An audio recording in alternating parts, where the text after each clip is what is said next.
আমার মতো হয়তো প্রতিটি আর্টিস্টেরই স্বপ্ন থাকে তাদের নিজেদের বিয়েতে কুলো, গাছকৌটো, পিঁড়ি তারা নিজের হাতেই রং করবে বা ডিজাইন করবে।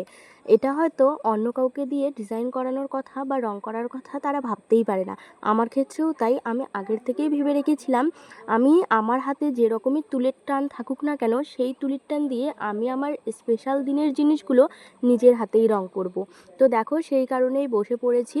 এখন প্রায় রাত্রি 1টা বাজে, আর রাত্রি 1টার দিকে আমার পিঁড়ি রং করা হয়েছে, তাও হয়নি, অর্ধেকটা করে এসেছি আমি মেহেন্দি বানানোর জন্য। কারণ আমি আগামীকালকেই মেহেন্দি পরবো। বিয়ের 2 দিন আগে আমি কিন্তু মেহেন্দি পরছি, সেই কারণে দেখো মেহেন্দিটা বানানোর জন্য এখানে চাপাতি লিকার করছিলাম। আর মেহেন্দি, মেকআপ সব কিছুই তো নিজের হাতেই করার ইচ্ছে ছিল, কিন্তু মেকআপের কিছু কিছু স্টেপ নিজের হাতে একাই হয়তো করে ওঠা সম্ভব নয়। তো যাই হোক, রাত্রেবেলা মেহেন্দি বানিয়ে ঘুমিয়ে পড়েছিলাম, আর এইদিকে ভোরবেলা উঠেই আমার বিয়ের পিঁড়ি নিয়ে বসে পড়েছি।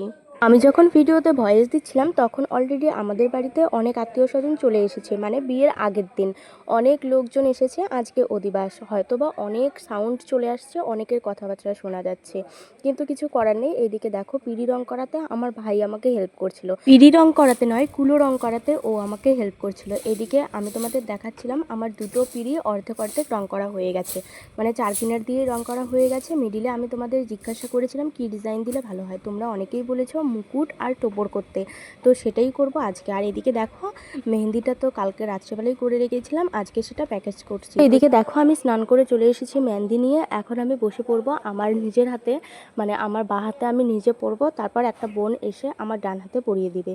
তো এইদিকে দেখো, বাঁ হাতে আমার পরা হয়ে গেছে, ভিডিও নিতে পারিনি, সেই জন্য ফটো শেয়ার করলাম, আর এই ডিটেলসে শেয়ার করব কেমন পড়েছি।